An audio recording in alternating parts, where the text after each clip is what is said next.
Bueno, ahora sí, vamos a continuar, por supuesto, con el segundo panel del día y tiene que ver con un tema muy importante y nos involucra absolutamente a todos. Tiene que ver con la pandemia, el impacto y las políticas para el desarrollo de pymes en el mundo. Se lo repito para que esté claro: pandemia, impacto y políticas para el desarrollo de las pymes en el mundo.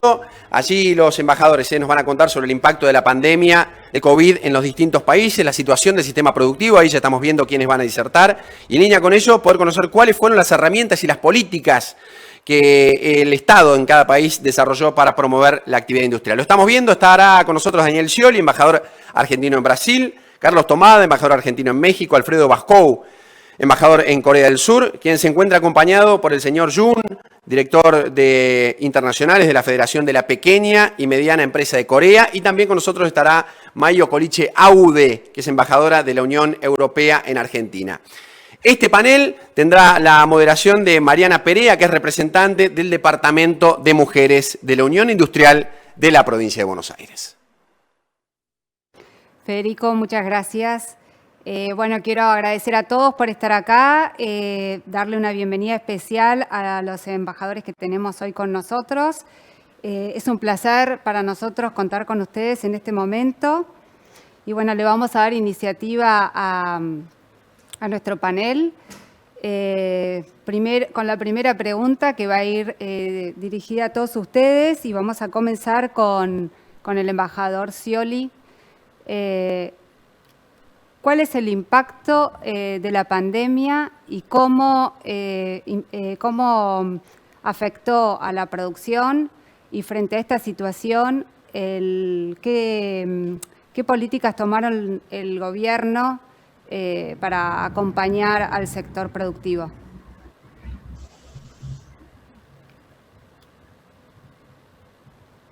Hola, ¿me escuchan? Sí, perfecto. ¿Qué tal? Muy buenas tardes, saludos organizadores, especial a mi querido amigo, compañero Carlos Tomada. Carlos, que todas las alternativas que hemos tenido estos años, bueno, hoy nos encuentra trabajando juntos en el exterior, pero con espíritu y tratando de volcarnos nuestra experiencia. Saludo a los demás embajadores también. Contarles que en Brasil, bueno, la pandemia tuvo un impacto en el intercambio comercial, llegó acá era un 35% aproximadamente, pero viene teniendo hace 2 meses una recuperación sostenida. Sin ir más lejos, de septiembre a agosto aumentó 15% el comercio bilateral, y recién me llegaron las cifras de octubre, 12% más de recuperación. Esto no es casualidad, tiene que ver fundamentalmente con un impulso que le hemos dado a una embajada que fundamentalmente tiene un rol ejecutivo, comercial, más allá de su esencia diplomática, con 10 cámaras de comercio binacionales en 10 estados donde están los 10 cónsules. También hemos hecho un relevamiento fundamentalmente con el protagonismo de las pymes, de la demanda potencial en cada estado de Brasil, y luego hemos hecho un trabajo de la oferta exportable con Cancillería, hemos unido ambos, y allí digo, bueno, puntos de encuentro con impacto muy positivo en la recuperación sostenida del comercio binacional. Un capítulo aparte, también promover inversiones. Sin ir más lejos, la empresa Ryzen, líder en Brasil, que tiene Shell en Argentina, aumentó $700 millones una inversión en una refinería en el municipio de Avellaneda. Y también el sector automotriz merece un tratamiento muy especial, siempre ha significado un 50% en el comercio bilateral. Un comercio bilateral que vale la pena recordar que a lo largo de 15 años tuvo un déficit comercial para Argentina de $52.000 millones. 52.000 millones de dólares. Yo se lo dije con toda claridad al presidente Bolsonaro en ocasión de presentarme formalmente. Lo que buscábamos era no comprar menos, sino venderle más. Y se tenían que destrabar algunas cuestiones en el Ministerio de Agricultura, Ganadería y Pesca, por ejemplo, de Brasil. También en áreas de comercio hay una política muy agresiva en Brasil de subsidios, barreras arancelarias. El norte tiene un régimen especial de reparación histórica en 9 estados que totalizan 55 millones de habitantes. Por ejemplo, el camarón estaba judicializado, como dicen ellos, langostino. Del año 2013 no se podía entrar, mosto de uva, uva granel, la miel. Se da esa situación donde más allá de una maraña de subsidios que son 20.000 millones de dólares por año que otorga Brasil a empresas con perfil exportador, un rol especial del BNDES que financia prefinanciación de exportaciones y las exportaciones luego. Entonces hubo que equilibrar un poco esta competencia, hablando claro con las autoridades. Se ha reconstituido plenamente el diálogo institucional. He conversado con todos los ministros, primero del gobierno de Brasil, y luego hemos hecho encuentros virtuales con sus pares nacionales. Por ejemplo, hoy hay una agenda de integración energética, tiene que ver con el gas, tiene que ver con energía nuclear. Hemos hecho encuentros también con los ministros de Turismo, Aerolínea, la empresa Gol, el ministro de Turismo de Brasil, porque sabemos que se han abierto las fronteras y tenemos grandes expectativas que el turismo brasileño, muy positivo, fundamentalmente las pequeñas y medianas empresas. No quedarnos esperando que nos vengan a comprar, salimos a vender. Yo personalmente voy, me junto con los supermercados, con los gerentes, con los presidentes de las terminales de autos. Es decir, es un trabajo cuerpo a cuerpo junto a los exportadores, con los compradores brasileños. De eso se trata. Por ejemplo, en el tema del vino hemos hecho un abordaje especial con Coviar, con la agencia Pro Mendoza. Se decidió ahora van a tener un hub en Santa Catarina, es decir, para acercar los stocks a donde está la demanda, una promoción particular. Por ejemplo, en vino Argentina está tercero en Brasil. Primero está Chile, después está Portugal y después está Argentina, me llama la atención. Entonces, fue fundamentalmente, yo le diría, un cambio de actitud, ¿no? Es decir, bueno, acá tenemos esta infraestructura diplomática, la embajada, 10 consulados, tenemos que ser vendedores de bienes, servicios y promover inversiones para nuestro país. Es eso. Y los resultados se los acabo de comentar recién, que prácticamente se están recuperando en este mes los niveles de intercambio comercial pre-pandemia, con unas perspectivas muy buenas, porque lo percibimos en el interés creciente que hay, ya sea de mayores compradores de Brasil en general y fundamentalmente de las consultas diarias que tengo de fábricas y productos, fundamentalmente nuestro complejo agroalimentario. El sector automotriz tiene su dinámica propia. Acá el gran sector que puede dar un salto cualitativo es todo el sector agroalimentario, que se concentraba mucho en San Pablo, pero Brasil es mucho más que San Pablo. Estuve en Porto Alegre el día pasado, estuve en Belo Horizonte, digamos, ahora el martes próximo en Curitiba también, en Recife, y ahí hacemos este trabajo, porque cada uno de estos estados tiene 15 a 20 millones de habitantes, un mundo. Y ni que hablar los estados del sur, que son fundamentalmente los más próximos por los costes de logística a nuestras provincias y donde están mayores oportunidades. Perfecto. Bueno, es muy importante destacar el labor de ustedes allá porque realmente hace una diferencia para los industriales acá y abarcar el tema del comercio teniendo una punta como ustedes que saben la importancia que es esta actividad comercial para todos nosotros y sobre todo en este momento. La verdad que muchas gracias. Por otro lado, quiero volver y profundizar en el tema de qué herramientas generó el gobierno brasilero para el sector productivo en este momento.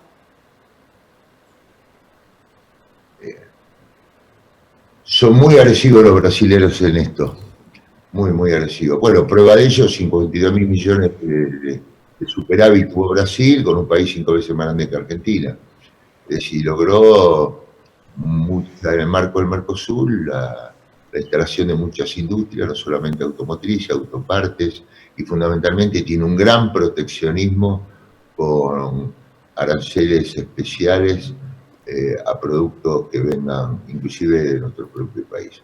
Entonces hay una maraña de cuestiones. Yo llegué a identificar 19 productos, 29 productos que tienen, le puedo hablar de la aceituna, le puedo hablar del mosto de uva, el granel, del pescado, del caso del trigo, por ejemplo, Entonces, lo que buscamos es negociar todas estas cuestiones, ¿no? Partiendo la base que hay 52.000 millones de dólares de déficit y decirle, mire, no queremos venderles menos, no queremos comprarles menos, queremos venderles más y necesitamos que nos destraben estas cuestiones, que son decisiones políticas. Y bueno, y una por una vamos avanzando, porque el sistema en Brasil es de incentivos muy fuertes a las exportaciones. Bueno, prueba de eso, imagínense, Brasil tiene un stock de reserva aproximadamente casi 400.000 millones de dólares y tiene un superávit anual comercial de 60.000 millones de dólares. Este es el punto. Entonces, lo que buscamos ahora es no solamente el volumen de comercio bilateral, sino que esté más equilibrado. Buenísimo, muchas gracias, embajador. Ahora, embajador Tomada. Gracias. Embajador Tomada, en el caso de usted, ¿cuál fue el impacto, cuál es el impacto de la pandemia ya y cómo se ve afectado el sector? Y frente a esto, nuevamente, ¿qué políticas tomó el gobierno para acompañar al sector productivo y que no se vea tan afectado?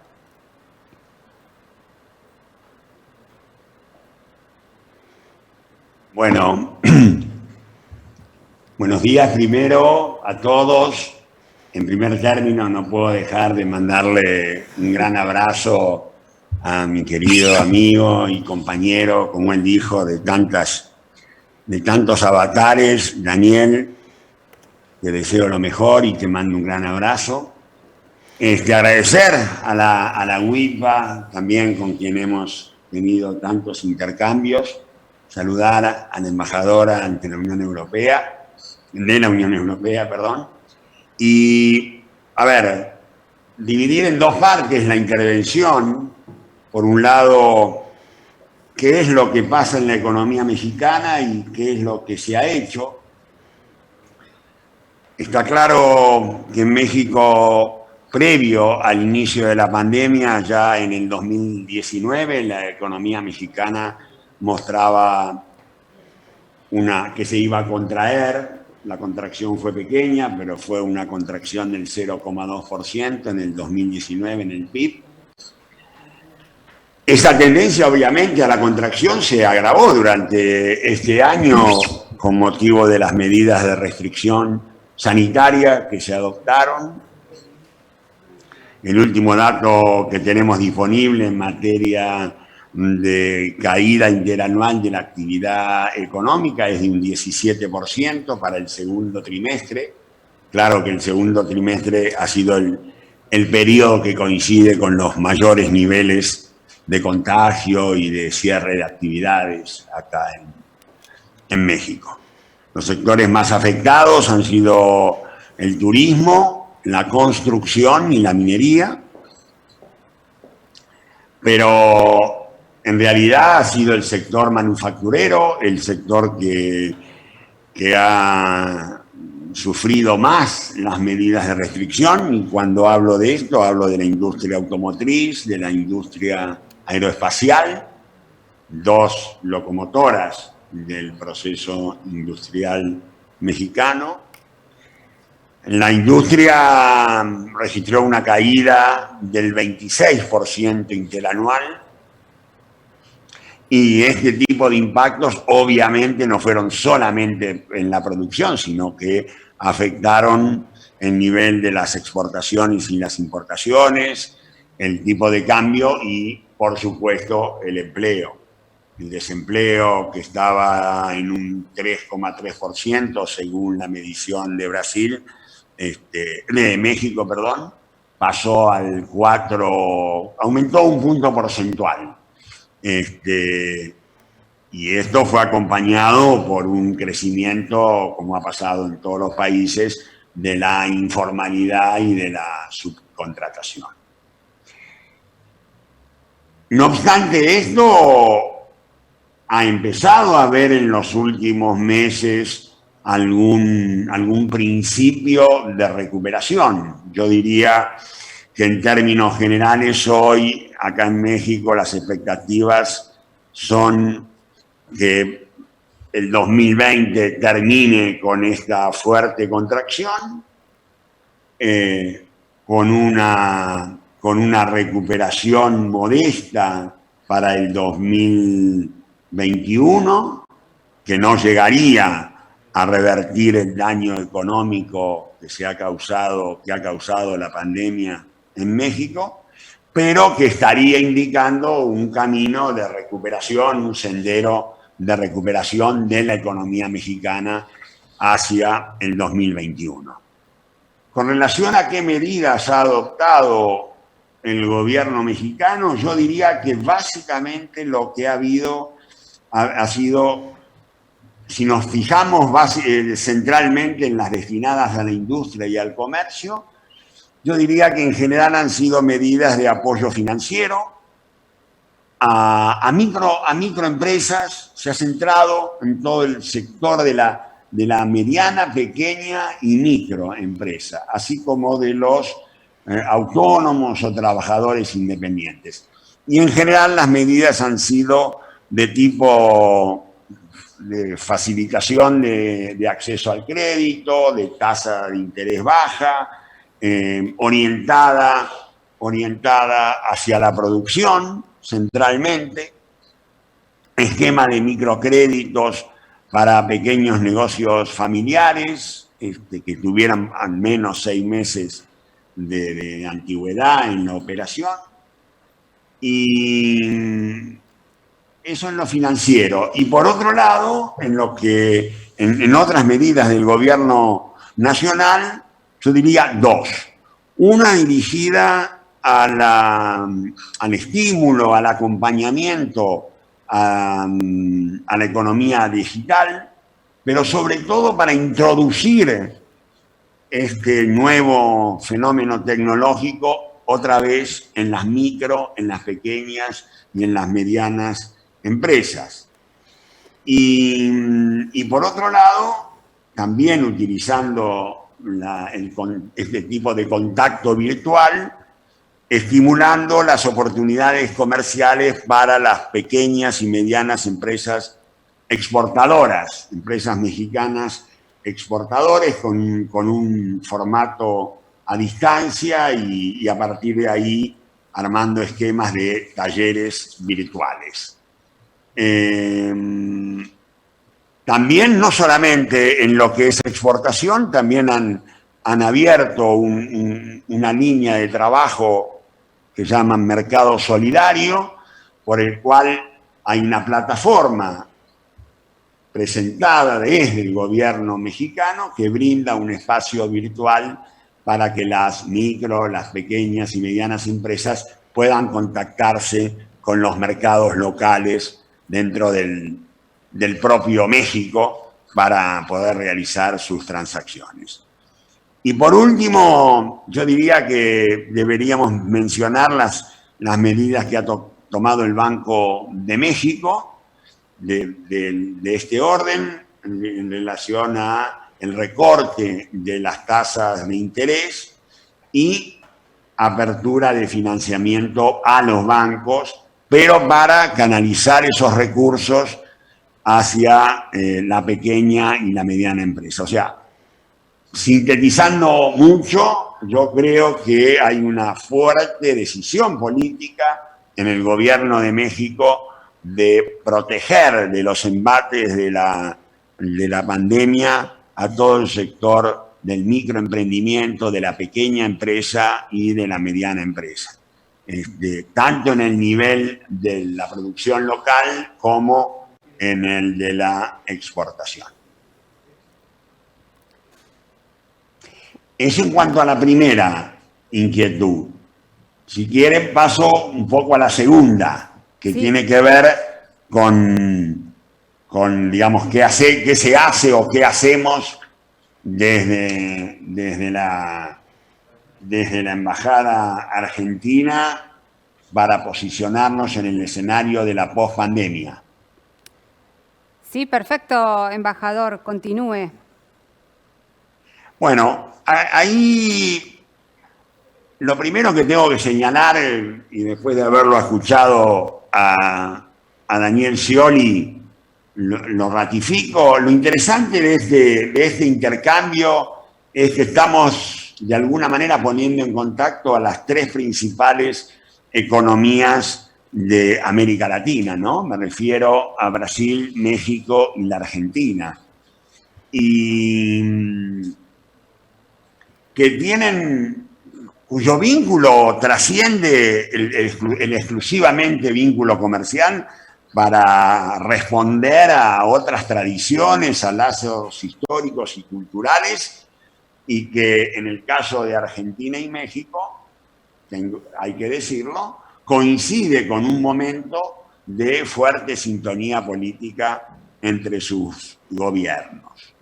Ahora, estos lazos históricos, esta vinculación cultural y esta sintonía política todavía tiene que plasmarse en una profundización de todo lo hecho durante años en términos del vínculo comercial.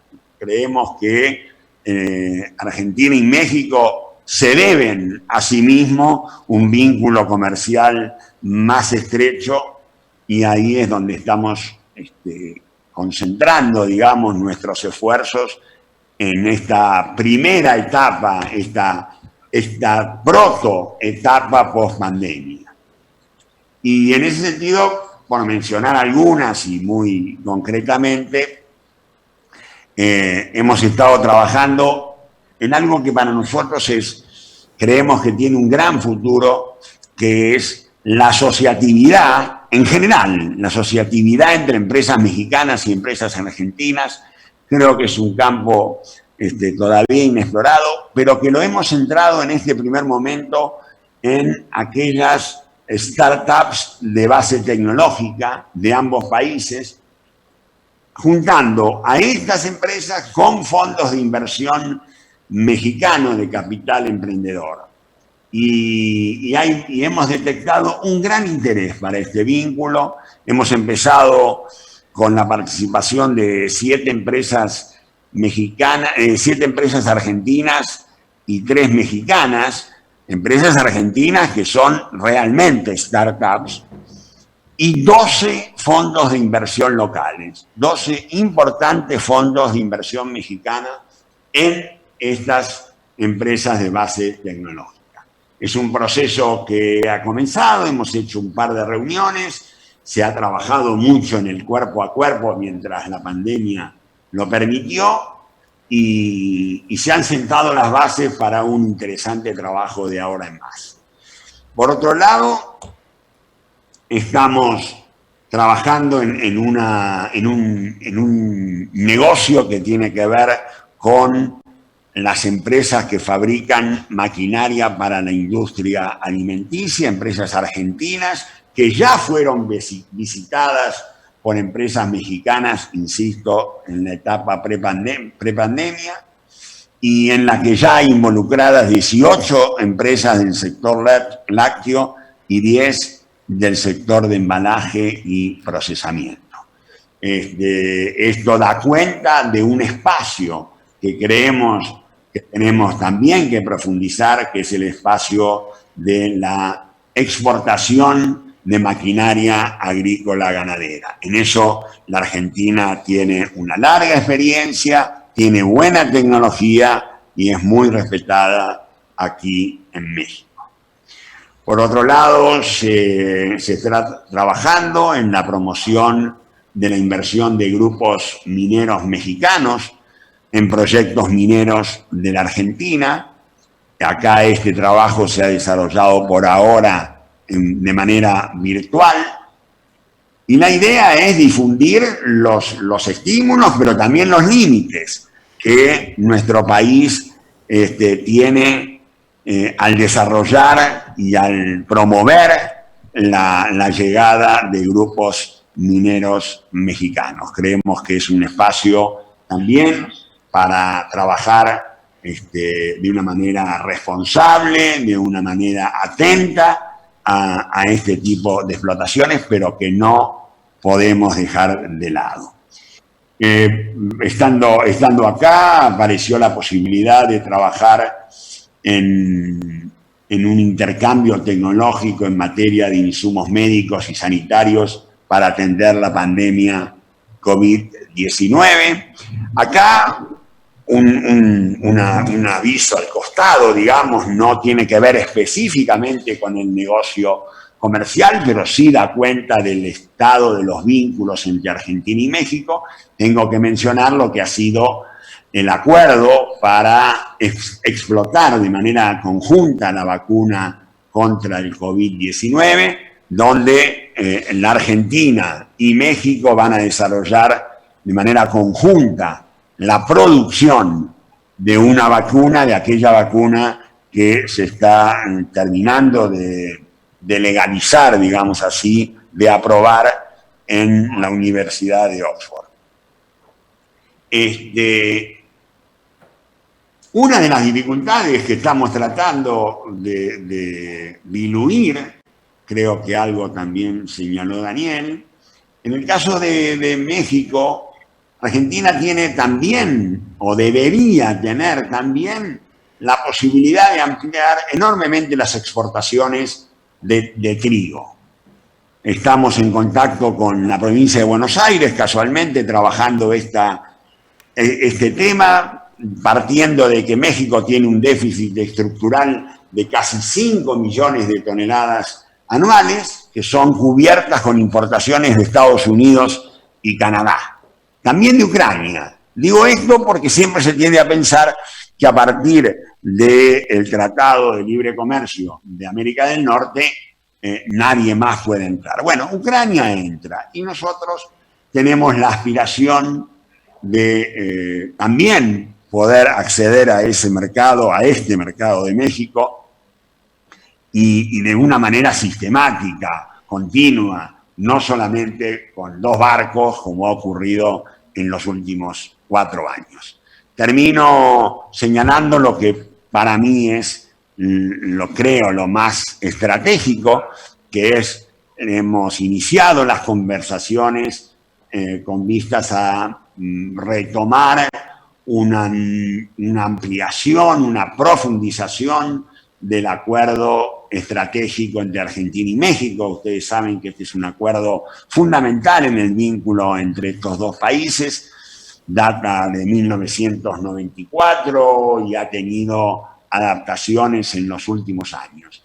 Nosotros creemos que ese es un acuerdo importante, interesante, pero que está demasiado centrado exclusivamente en algunas manufacturas de origen industrial.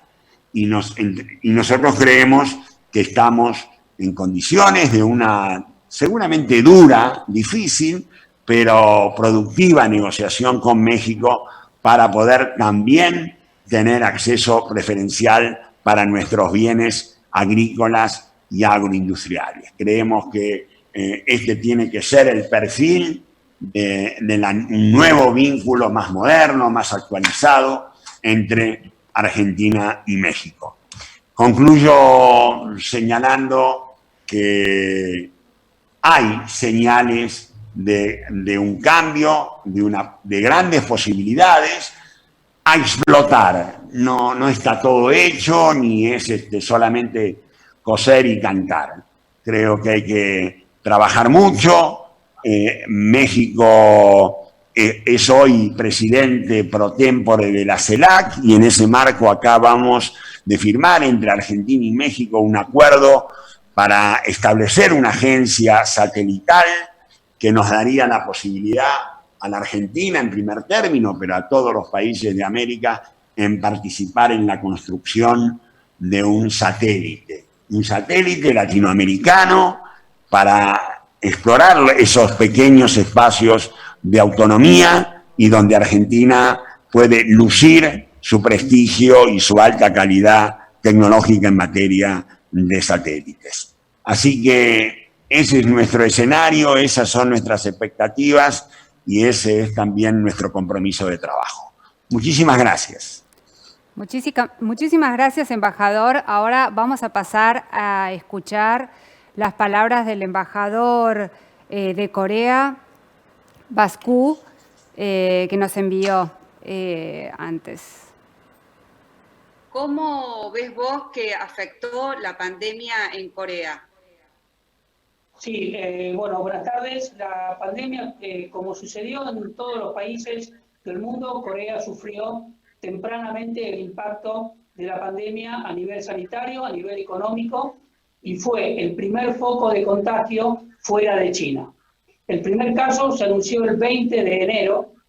Pese a todos los inconvenientes que la pandemia ocasionó en el país, las autoridades coreanas nunca impusieron cuarentena obligatoria ni cerraron las fronteras. El manejo de la situación ha sido reconocido globalmente como uno de los mejores y más eficientes. El modelo coreano puede resumirse en testear, rastrear y tratar. Testeos rápidos y masivos para diagnosticar, rastreo de contactos directos de los casos confirmados y tratamiento de los infectados. Transparencia en el manejo y acceso en tiempo real a la información pública oficial. La ciudadanía aceptó desde un primer momento compartir la información personal. Actualmente Corea está en un distanciamiento en la vida cotidiana. Al 29 de octubre hay 26.300 casos infectados, 24.100 recuperados, 53 casos severos y 460 fallecidos. Las principales medidas adoptadas fue garantizar la provisión de barbijos, el incentivo de la reducción de la jornada laboral y home office, el cierre de las escuelas, el fortalecimiento del sistema sanitario y controles migratorios, desinfección diaria del transporte público y lugares de concentración, testeos drive-thru, una aplicación de autodiagnóstico, el rastreo de lugares visitados por infectados vía geolocalización en teléfonos móviles y el uso de tarjetas de débito y crédito. Las autoridades han mostrado flexibilidad y reacción rápida ante cambios en la cantidad diaria de contagios, relajando o endureciendo las medidas destinadas a controlar la propagación del virus en función del contexto vigente en cada momento. El impacto económico negativo ha sido amplio y significativo. La interrupción del comercio internacional afecta particularmente a una economía orientada a las exportaciones. Aumentó el desempleo y se contrajo la actividad. El gobierno adoptó medidas de apoyo fiscal y alivio financiero por vías de decenas de miles de millones de dólares destinados a pymes, industrias exportadoras, economías locales, aerolíneas, turismo y familias, tales como transferencia directa, préstamos a tasas subsidiadas y ayuda para el pago de salarios, entre otras. Donaciones de barbijos a China y Japón, kits de testeos a Kazajstán, exportación de kits de test a países como Panamá, Brasil, Colombia, Chile y Venezuela. Nuestro presidente y el presidente de Corea hablaron telefónicamente por este tema. También habló el presidente de Corea con presidentes de Estados Unidos, China, España, Perú y Colombia. Corea se posicionó como líder y referente en la lucha contra el coronavirus, generando perspectivas positivas para la cooperación bilateral.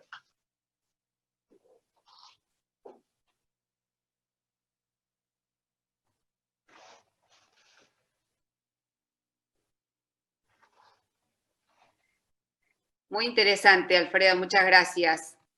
June, how was the industry affected by the pandemic, and what policies did the government take to face this difficult situation? Yeah, can I answer for a few minutes? It might take some time. On January 20, the first COVID-19 confirmed case occurred in Korea, and in February and March, the rapid spread of the coronavirus in Daegu caused the Korean small business market to stagnate. At the time, small business owners complained a lot that their sales fell more than 80 to 90%. For example, the total suspension of planned exhibitions has virtually zero sales for exhibition-related companies, and the travel industry has been hit hard by the suspension of travel as well. By refraining from eating out, restaurants were also affected by over 50% decrease in sales. In addition, it is clear that since the WHO's declaration of COVID-19 pandemics on March 12, border closure between countries have begun to directly hit Korean exporters, making it difficult to import and export, as well as the domestic economy since April. And it is a fatal threat to Korea, which has a trade dependence of 83%.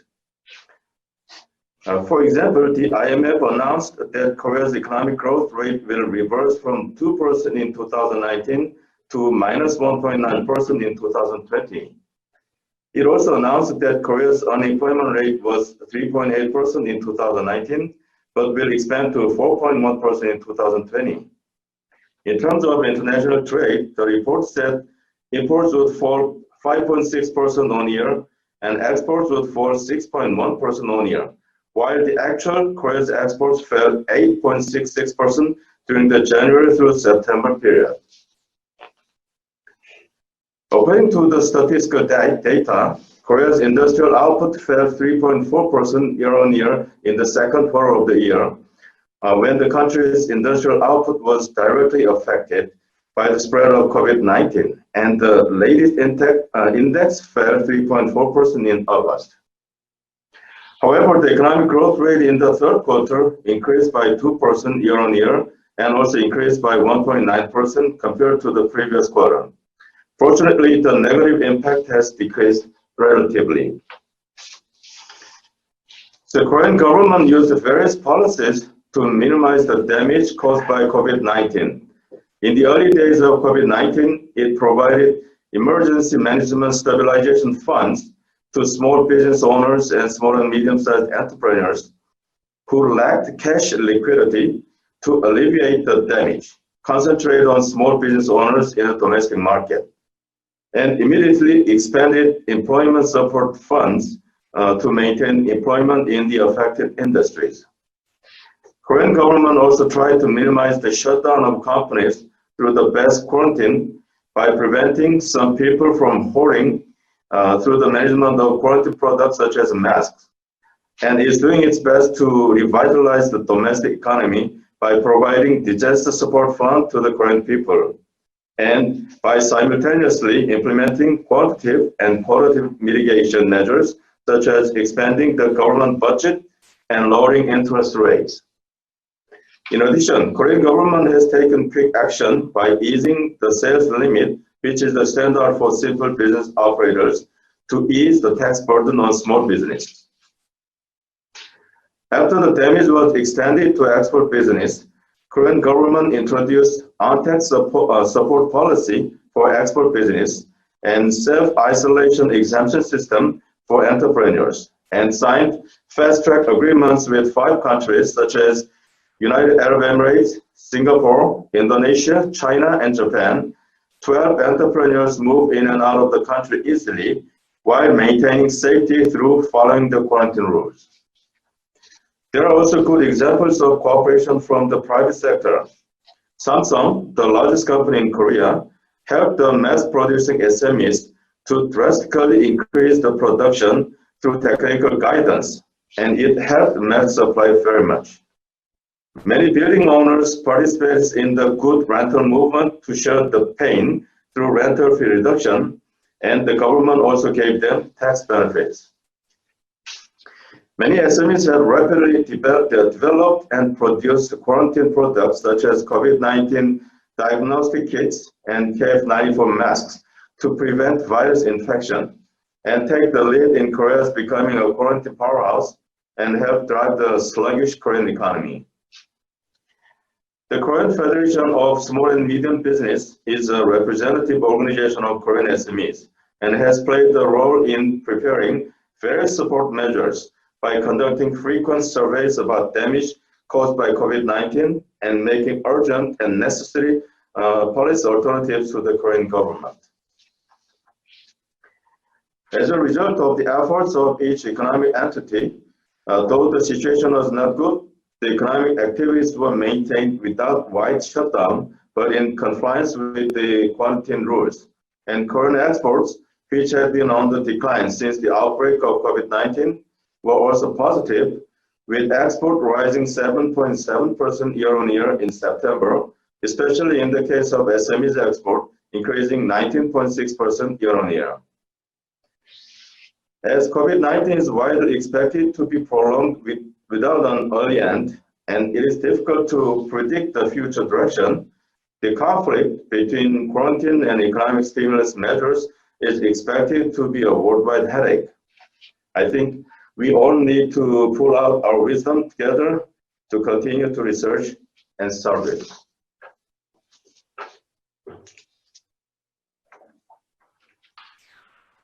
Thank you very much, Mr. Jun. Was very clear. Alfredo, frente a esta situación que estamos viviendo, bueno, es una problemática global, pero dado tu función pública hoy, siendo el embajador de Argentina en Corea y viendo la situación y aprovechando, ¿no? este escenario, ¿qué acciones está haciendo la Embajada Argentina en Corea hoy? Sí, gracias. Ante todo, quisiera agradecer mucho a Kim Tae-won, el director de Comercio Internacional de la Asociación de Pequeña y Mediana Empresas, su participación, con quien la Embajada está tratando de desarrollar unas acciones.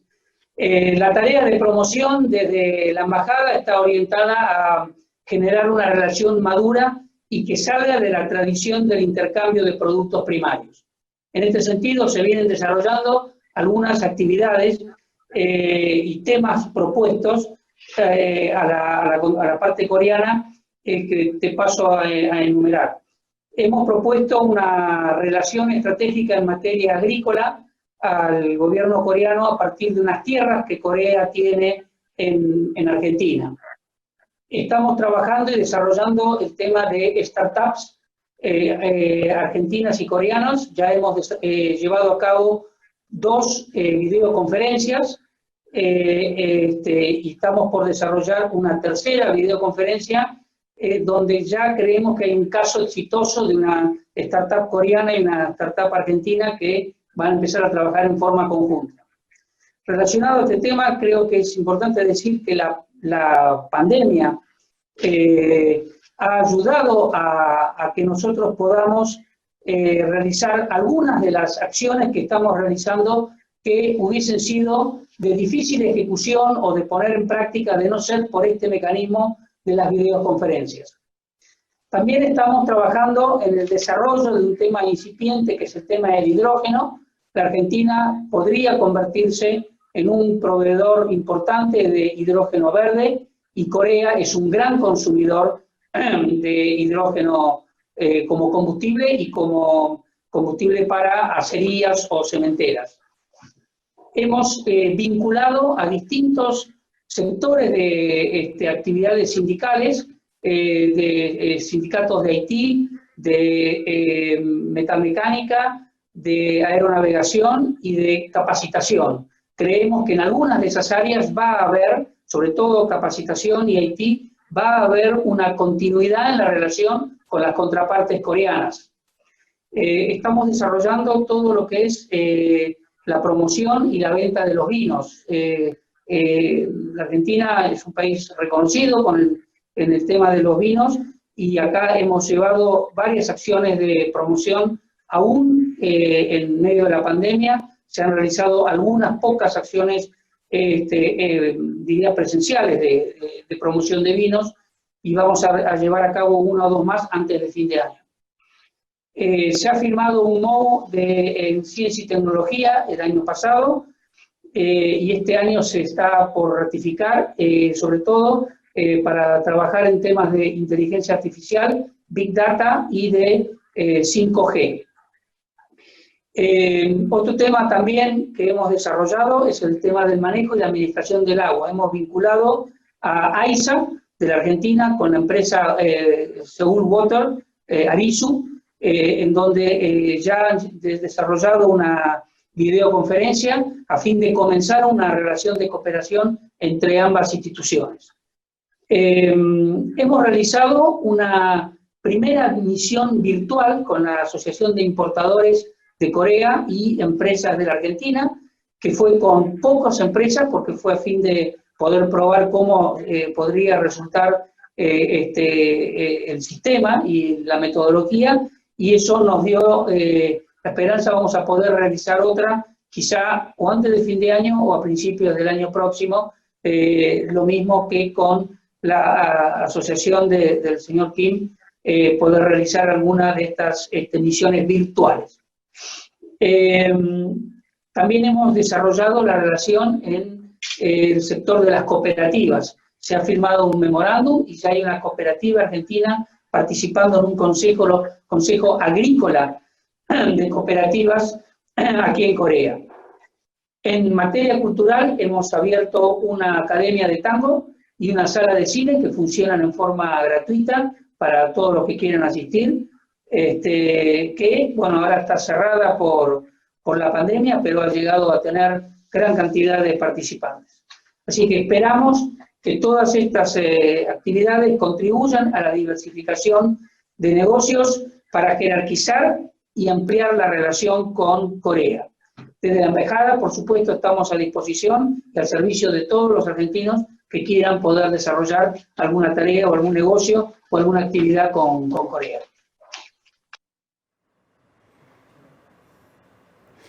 Bueno, muchas gracias. Gracias a todos por escuchar estas palabras del embajador de Corea. Y quería también aprovechar este momento, antes de pasar con la embajadora de la Unión Europea, decirles que realmente para nosotros, los argentinos, es muy importante la labor que están haciendo ustedes allá como embajadores, porque realmente como industriales y productores consideramos que el comercio va a ser algo muy importante de acá en más después de pasar esta pandemia, ¿no? Vemos que reactivar la Argentina se va a apoyar mucho en todo lo que es el comercio. Así que agradezco un montón todo lo que están haciendo por la industria y la producción nacional. Bueno, ahora pasando a la embajadora de la Unión Europea, Mayo Kolic. Muchas gracias por estar acá y por compartir este momento con nosotros. Para nosotros hoy es muy importante contar con tu presencia, con su presencia y interiorizarnos acerca de distintos casos que usted haya visto como destacados dentro de la Unión Europea, teniendo en cuenta de la problemática y el impacto de la pandemia y cómo trabajó el gobierno, las distintas políticas para poder afrontar estas situaciones para que no afecten negativamente a los industriales y productores de cada país. Muchas gracias. Bueno, muchísimas gracias por la invitación a compartir hoy ese panel. Un gran honor compartir entonces el panel con los embajadores Scioli, Tomada y Bascu. Bueno, soy probablemente la única embajador que está aquí en Argentina, pero representando a la Unión Europea. Bueno, para mí, entonces voy a hacer una presentación en tres partes. La parte del impacto de la crisis del COVID en materia económica en la Unión Europea. La segunda parte sobre las medidas tomadas a nivel de la Unión Europea. Y tercero, voy a abordar un poquito lo que hacemos en conjunto con la Argentina en el contexto de esta crisis COVID. Entonces, para empezar, ¿cuál es el impacto de la crisis COVID en Europa? Lamentablemente, este impacto todavía no lo conocemos.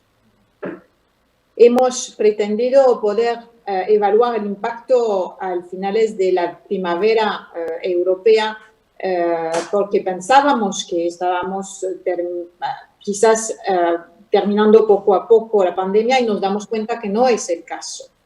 Entonces, les voy a dar algunas cifras indicativas por el momento. Voy a compartir una pantalla.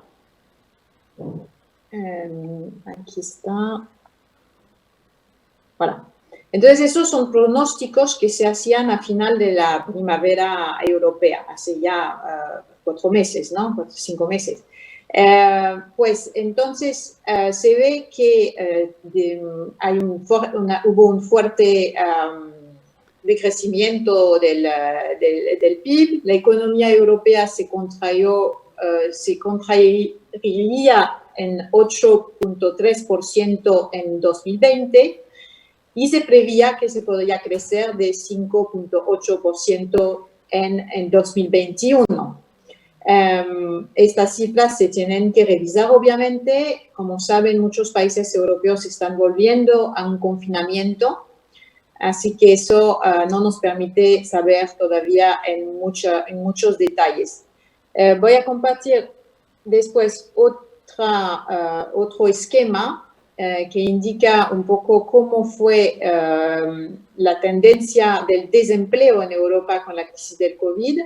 En agosto se elevó el desempleo en Europa a 7.4% de la población activa y los aumentos más importantes de desempleo tuvieron lugar en Lituania, Latvia, Bulgaria, Suecia y España.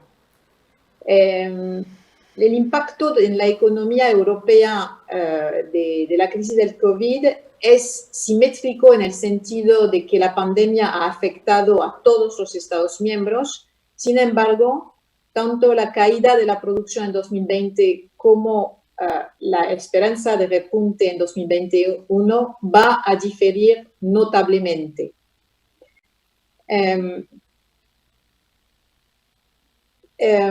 Pues eso la crisis también tuvo obviamente un impacto en el comercio de la Unión Europea. Los embajadores que hablaron antes de mí hablaron de esto también en la relación del comercio del país donde están con la Argentina. No tengo la cifra exacta aquí a mano de lo que es el impacto del comercio Unión Europea-Argentina, pero obviamente la baja de exportaciones e importaciones desde la Unión Europea en los primeros meses de la crisis fueron muy importantes. Se espera, se espera en el sentido de lo que pensamos, el pronóstico es una baja entre 9 y 15% de las exportaciones y entre 11 y 14% de las importaciones hacia la Unión Europea. Después de algunas cifras, quería ahora pasar a qué se hizo para enfrentar la crisis del COVID. Como lo saben, la Unión Europea es un proceso de integración regional que agrupa hoy en día 27 países. 27 países que tienen su política económica, pero que están enmarcados en el contexto de la Unión Europea con algunas reglas y mucha interdependencia. Así que se tomaron medidas, obviamente, por los países mismos, pero también a nivel de la Unión Europea. Así que como representante de la Unión Europea, yo les voy a hablar de lo que se hizo a nivel de Unión Europea. Tres principios fueron a la raíz de la acción de la Unión Europea en el contexto de la crisis. Uno, hacer que la economía pueda seguir funcionando durante la crisis. Segundo, apoyar a los trabajadores y a las empresas. Tercero, adaptar los fondos que tenemos a nivel Unión Europea a largo y mediano plazo al contexto de la crisis. Entonces, si vamos al punto 1, ¿cómo hacer que la economía siga funcionando desde las instituciones de la Unión Europea?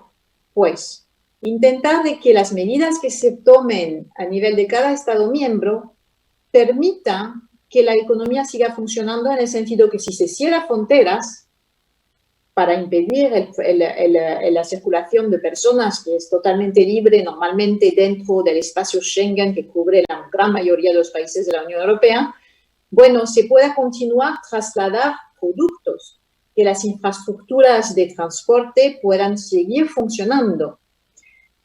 Y eso es un esfuerzo que se hizo a nivel de Unión Europea para coordinar los Estados miembros de la Unión Europea en ese sentido, preservar el funcionamiento del mercado común que tenemos en la Unión Europea para asegurar el funcionamiento de las economías totalmente interdependientes que tenemos en Europa. también significó a nivel Unión Europea relajar ciertas reglas que tenemos. Por ejemplo, en la Unión Europea está prohibido las ayudas estatales a las empresas. ¿Por qué? Porque no queremos que haya una diferencia de tratamiento entre empresas de diferentes países, porque si no hay una competencia que no es justa entre las empresas de la Unión Europea. Así que en el contexto de la crisis se flexibilizó esto, se permitió a los países miembros de la Unión Europea de sí dar apoyo estatal a sus empresas, excepcionalmente en ese contexto. También se flexibilizaron las reglas fiscales de la Unión Europea, que impiden un cierto nivel de déficit público y ese tipo de cosas. Aquí se flexibilizaron las reglas para que los países tengan todo el margen necesario para actuar. Segundo, apoyar a trabajadores y empresas. Bueno, a nivel de la Unión Europea, lo que se hizo es la realocación de fondos del Fondo Europeo de Inversión.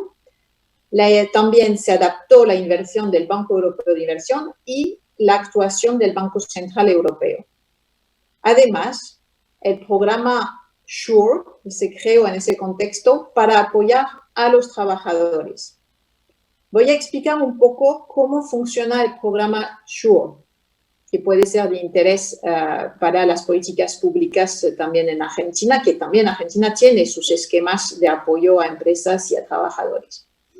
Pues entonces SURE es una iniciativa que se lanzó en abril, que se concretiza realmente ahora y fue diseñada para proteger los empleos y los trabajadores afectados por el brote de coronavirus. SURE es un elemento crucial de la estrategia global de la Unión Europea para proteger a los ciudadanos. Le proporcionará hasta 100.000 millones de euros en apoyo financiero a 17 Estados miembros. Es un instrumento de ayuda temporal para mitigar los riesgos de desempleo en situaciones de emergencia. Entonces, es para ayudar a proteger los puestos de trabajo y los trabajadores afectados. El apoyo financiero de SURE se extenderá en forma de préstamos de la Unión Europea concedidos en condiciones favorables a los Estados miembros. Los préstamos les ayudarán a abordar el aumento del gasto público para preservar el empleo.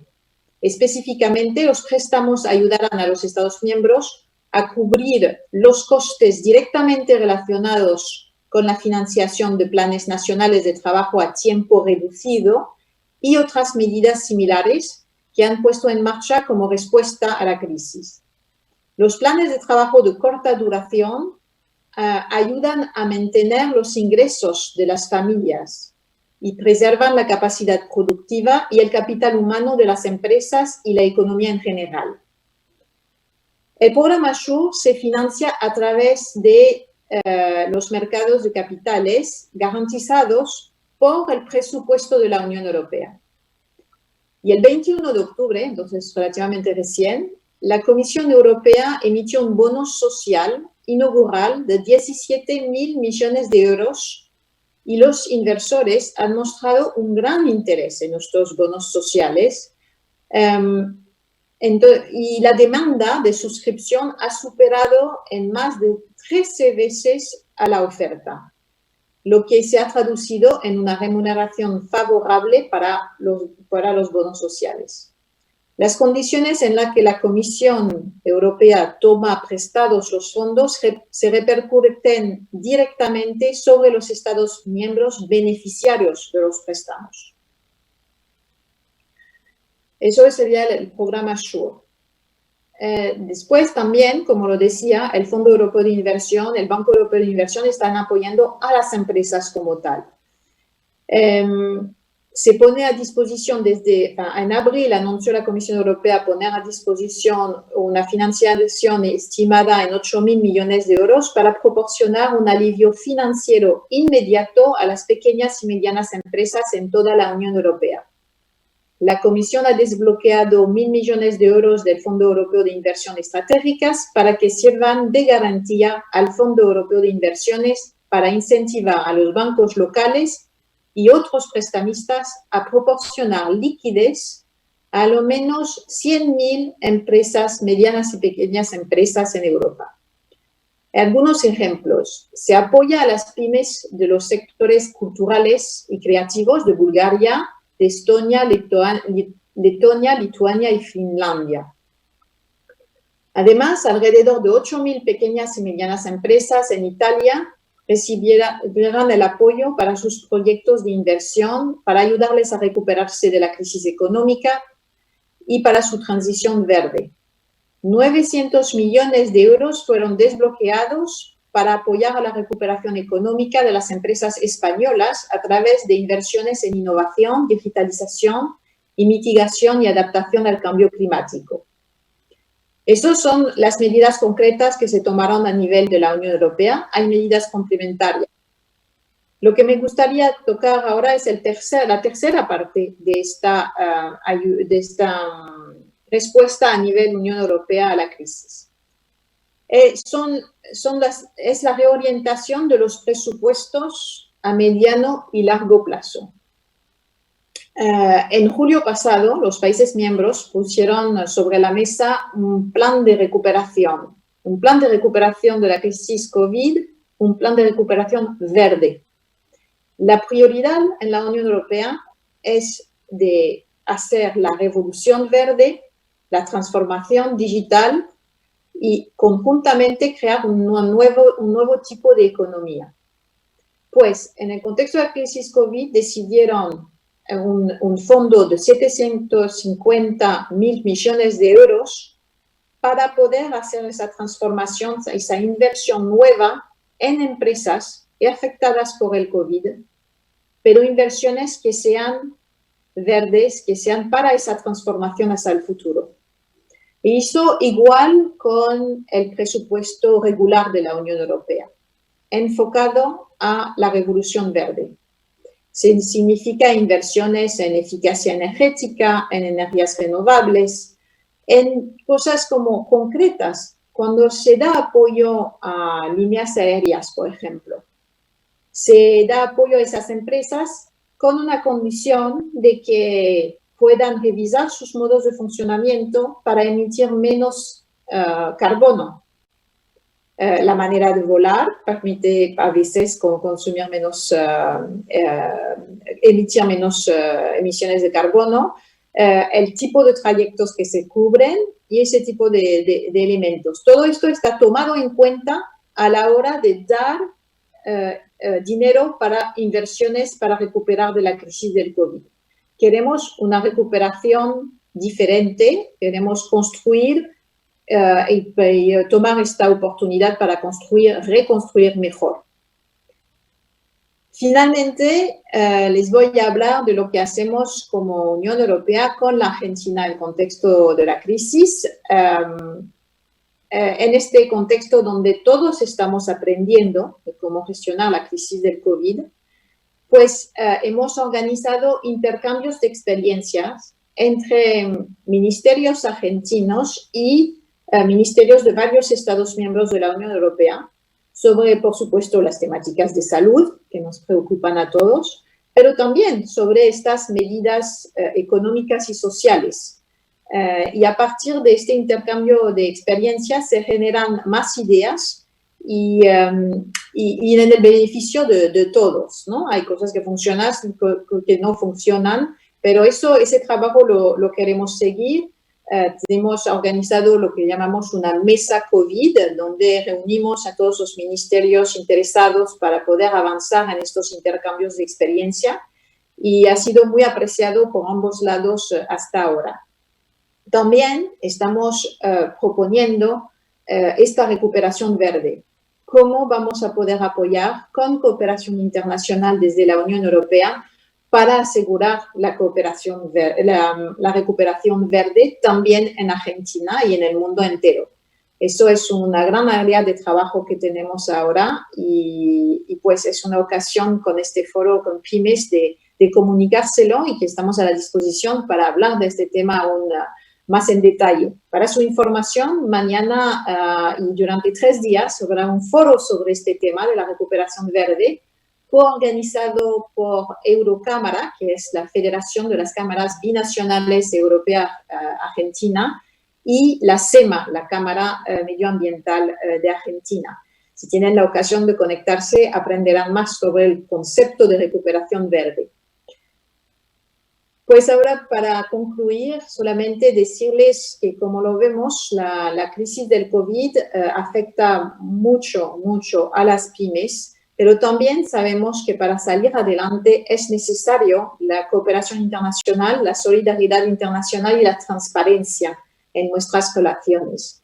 Y lo que la Unión Europea intenta promover con Argentina es ese mundo de transparencia, de solidaridad y de un mundo basado en reglas, y no un mundo donde el más fuerte hace su política. Así que creo que tenemos mucho camino ya definido en común con Argentina y vamos a seguir así. Les quiero agradecer la oportunidad una vez más. Gracias por estar acá hoy con nosotros. Bueno, quiero agradecerles a todos. Admiro esta forma de encarar esta pandemia que tienen desde la Unión Europea con respecto a la reconstrucción verde. La verdad que consideramos nosotros desde acá, estamos trabajando un montón en esta temática, así que vemos que es un punto muy importante. Y ya para ir cerrando, voy a aprovechar las palabras que dijiste recién, porque realmente creo que después de haber escuchado a cada uno de ustedes y escuchar cómo están llevando adelante la función que están teniendo hoy, que es muy importante, quiero decir y quiero dejarles esta frase que dijiste, que esto es una oportunidad para reconstruir mejor. Entonces, me parece que después de haberlos escuchado, realmente creo que estamos apuntando a construir mejor. Así que les agradezco un montón la participación y bueno, vamos a seguir trabajando en equipo porque tenemos muchas cosas por delante para seguir afrontando. Así que gracias por estar acá y compartir con nosotros este momento.